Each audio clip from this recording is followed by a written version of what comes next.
Je reviens à la même chose, mais qu'est-ce que les autres vont penser? Je me dis, mais Seigneur, j'ai même plus envie d'aller à la remise de diplôme parce que là où tout le monde va dire alors, t'as postulé où? Tu vas gagner combien? Toi, tu vas travailler dans quoi? Qu'est-ce que je vais dire, Seigneur?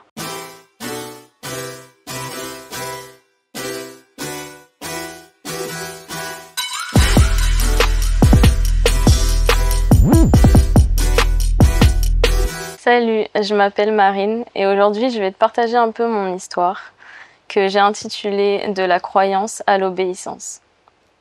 Donc je grandis dans une famille d'arrière-plan catholique, un peu par titre, je dirais.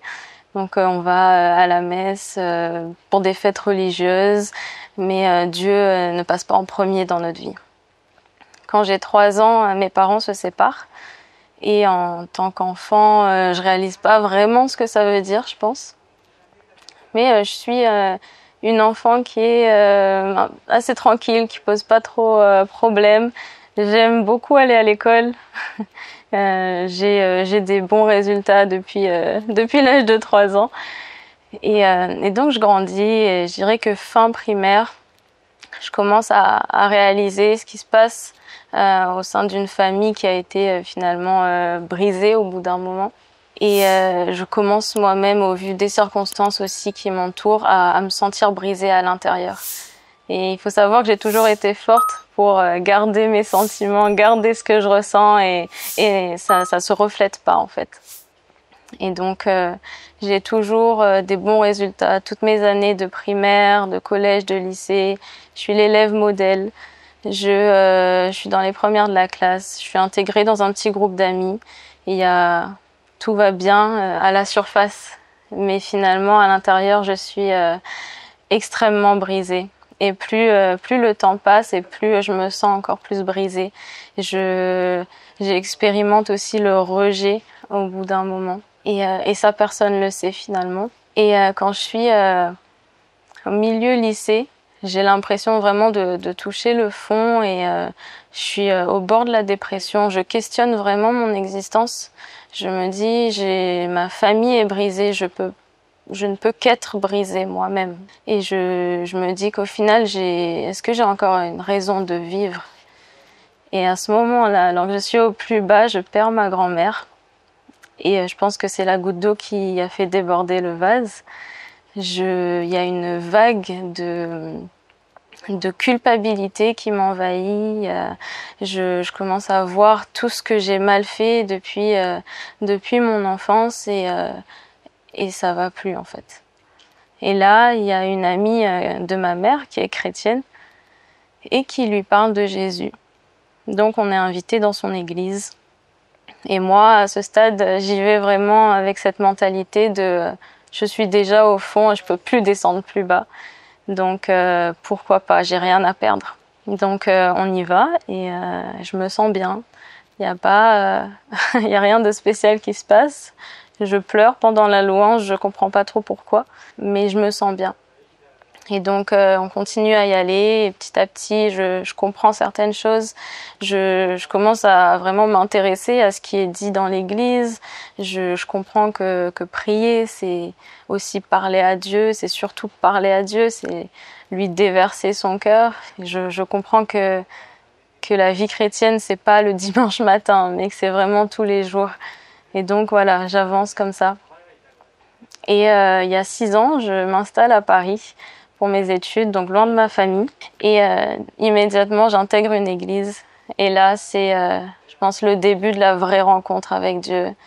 Le début de la vraie rencontre avec ce Jésus qui m'a sauvée finalement.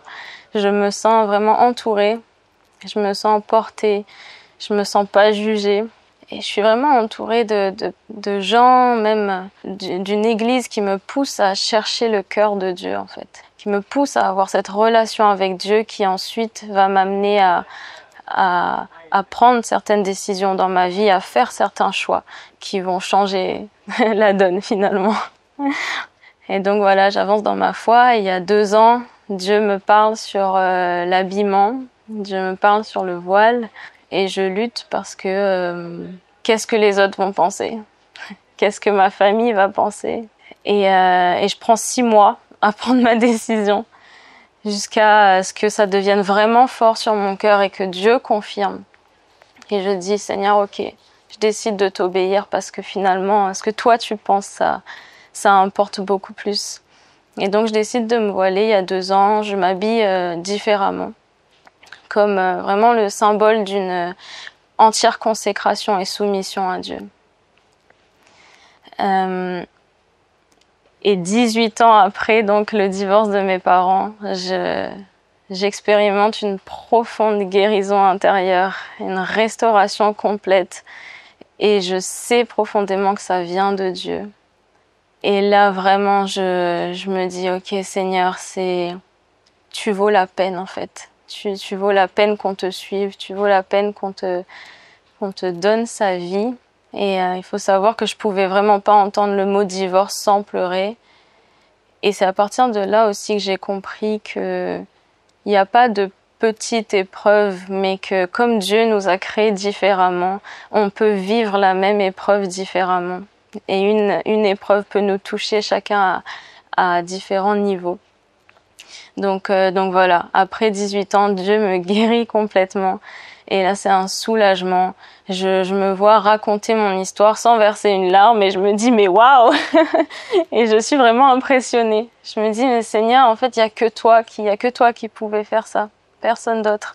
Et donc, pour placer un peu le contexte, je suis venue à Paris, j'ai commencé des études de commerce international. J'entre en école de commerce sur dossier. J'ai un bac +3 en parcours franco-chinois. Je commence un master en commerce et management international. J'apprends l'arabe en même temps. Je fais une alternance, donc je travaille dans l'import-export. Et donc la fin de l'année arrive et je rencontre une missionnaire dans mon église. Donc une missionnaire, c'est quelqu'un qui va soit dans son pays ou soit qui voyage pour partager sa foi. Et ça peut être en partageant l'évangile, en partageant son témoignage, ou tout simplement par le social et l'humanitaire. Donc je la rencontre à l'église, par hasard, comme on dit, même si on sait qu'il n'y a pas d'hasard dans la vie. Et en fait, elle m'invite à un temps de louange à Jeunesse en mission, qui est un organisme justement de missionnaires qui envoie des jeunes en mission. Et donc j'y vais, et j'en ressors complètement bouleversée. Et je sens que je dois faire quelque chose avec eux. Mais encore une fois, je lutte parce que la société, en fait, veut nous faire croire que c'est les études, le travail et le reste. Et moi, je me suis dit, mais non, en fait, je vais travailler. J'ai déjà mon travail. Ma responsable m'avait déjà dit que, voilà, elle me prend, je continue. Donc, ma carrière était déjà tracée. Et je suis bouleversée, ça me travaille. Et finalement, je prends la décision qu'ok, je vais faire une école de formation de disciples avec Jeunesse en mission, donc en octobre dernier, qui est sur 6 mois. Donc on a été formés pendant 3 mois et ensuite on est parti 3 mois en mission. Je me dis, ok, Seigneur, tu m'emmènes à faire ça, je vais le faire, puisque encore une fois, j'ai rien à perdre, je vais grandir dans ma foi, je vais apprendre à te connaître plus, donc ok, c'est cool. Et ensuite, quand je reviendrai, je continuerai à travailler, et comme c'était prévu, il n'y a pas de problème. Et le premier jour de cette formation, le leader nous présente la vision de Jeunesse en mission, il nous présente la situation finalement dans le monde, et mon cœur se brise pour les nations. Et je reçois l'appel de Dieu, qui est tellement fort et tellement clair, où Dieu me dit, tu vas être missionnaire. Et là, j'ai fait que pleurer. J'ai pleuré toutes les larmes de mon corps, parce que je me dis, mais ça, c'était pas prévu, Seigneur.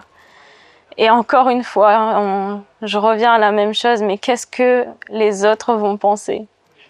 Je me dis, mais Seigneur, j'ai même plus envie d'aller à la remise de diplôme, parce que là où tout le monde va dire, alors, t'as postulé où? Tu vas gagner combien? Tu vas travailler dans quoi? Qu'est-ce que je vais dire, Seigneur? Et c'était encore une fois une période de lutte et c'était pas facile. Et tout le long de la formation, Dieu continue à agir en moi, il me fait grandir, je gagne en maturité, j'apprends énormément. J'apprends énormément sur lui et pendant la formation, j'ai 2 déclics qui paraissent simples et qui paraissent être le fondement de la foi chrétienne, mais je l'avais pas réalisé. Le premier, c'est le Dieu relationnel qu'il est. Et il m'a ramené dans la Genèse où quand Adam et Ève ont décidé de se détourner de Dieu en péchant, Dieu s'est pas dit « Ok, eux c'est foutu, je m'en vais ». Dieu s'est pas mis en colère, il les a pas laissés. Mais il a fait comme si de rien n'était et il est venu, il a dit « Adam, tu es où ?» Parce qu'il voulait passer du temps avec lui. Et ça, je me suis dit « Mais waouh !» Et en fait, c'est la même chose avec nous aujourd'hui. Et je me dis, mais en fait, Seigneur, ouais, avant que moi, je veux t'inviter dans ma vie, c'est toi d'abord qui veux faire partie intégrale de ma vie. C'est toi qui veux être là quand je me lève, quand je vais au travail, quand je prends le métro. C'est toi qui veux être là quand je me couche le soir. Et je réalise qu'en fait, quand on prie, on parle à Dieu, mais finalement, il a tellement de choses à nous dire lui aussi. Et on oublie que c'est une conversation en fait. Et je réalise ça et toute ma perspective change.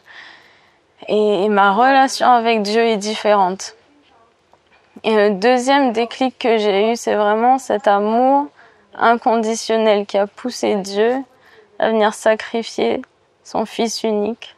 Et comment même Jésus lui-même a décidé de tout prendre sur lui pour quelqu'un comme moi en fait.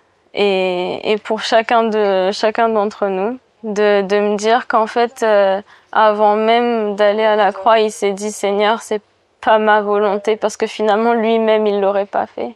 Il a dit c'est pas ma volonté, c'est la tienne. Et je me dis mais Seigneur, je veux que ça soit ma prière en fait. Je veux que ça soit ma prière à moi aussi. Et de me dire qu'en fait Dieu, je suis humaine et on est tous humains. Tous les jours, même si on fait de notre mieux, on pêche d'une manière ou d'une autre. Et Dieu est toujours là. Dieu est toujours là, toujours patient, toujours aimant.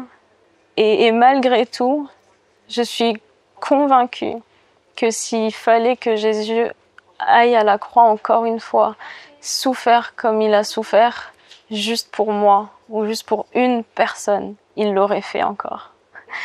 Et ça a vraiment changé ma vie. Je me suis dit, ok Seigneur, en fait, il faut que je partage ça, en fait. Il faut que je le dise aux gens qui te connaissent pas. Il faut que les gens comprennent que ce que tu as fait à la croix, non seulement ça nous permet d'avoir de nouveau une relation avec toi. Ça nous assure aussi un salut, pas quand on sera mort et pas dans l'éternité, mais dès aujourd'hui, en fait. Aujourd'hui, je peux dire mon salut est acquis. Et voilà, et c'est parce que j'ai conscience de ça, que je réalise tout ça et que j'aime Dieu profondément, que je veux ne pas pécher, que je veux faire de mon mieux. C'est pas pour mériter mon salut. Et ça a vraiment tout changé. Je me suis dit, mais en fait, ouais, en fait, je suis prête à mourir pour toi, Seigneur. Je suis prête à aller dans les terrains les plus durs si tu me demandes de le faire. Et je suis prête à quitter mon travail si tu me demandes de le faire parce que, encore une fois, tu en vaux la peine. Aujourd'hui, j'ai pris ma décision et dans un mois, je vais quitter mon travail officiellement pour faire de la mission à temps plein. Encore une fois, ça n'a pas été une décision facile, mais quand on réalise tout ce qu'on vient de réaliser, au final, l'obéissance, c'est le moins qu'on puisse faire pour Dieu. Et je réalise aussi que peu importe la manière dont j'essaye de le faire par moi-même, c'est déjà foutu d'avance. Donc je veux vraiment lâcher prise et laisser Dieu faire. Et en ce moment, pour moi, c'était très difficile parce que je voyais en fait tout ce que j'allais laisser derrière moi. Je voyais la carrière, je voyais Paris, je voyais mon appart et je voyais plein de choses. Et Dieu m'a dit, mais arrête de voir ce que tu vas perdre parce que le meilleur est à venir avec moi.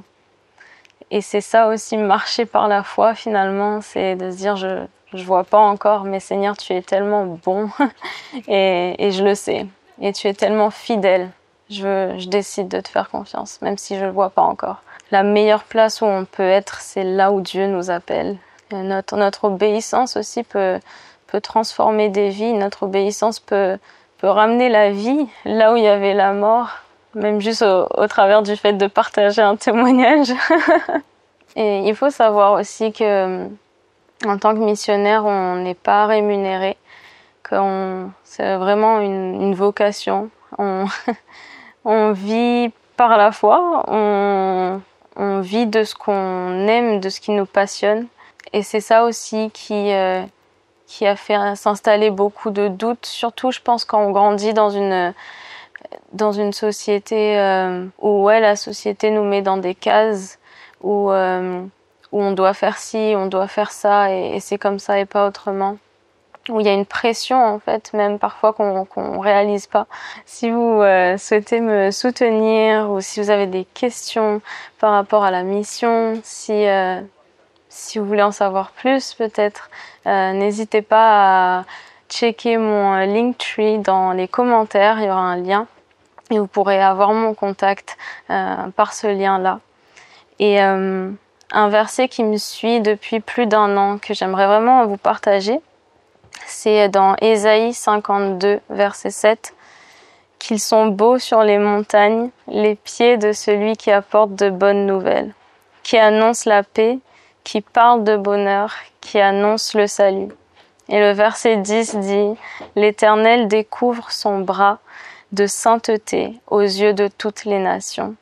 Et toutes les extrémités de la terre verront que le salut ne vient que de lui. » Avant de finir, je veux encore te dire que la meilleure place où tu peux être, c'est là où Dieu t'appelle. Et n'oublie jamais que ton obéissance peut transformer des vies, même une seule vie. Et je vais lire les paroles de cette chanson qui est comme une prière pour moi. « Envoie-moi où le ciel s'est éteint, où les âmes recherchent l'espoir. Envoie-moi vers tous ceux qui ont faim pour faire éclater ta gloire.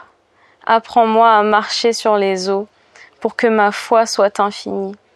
Aide-moi à discerner le faux. Sois la vérité dans ma vie.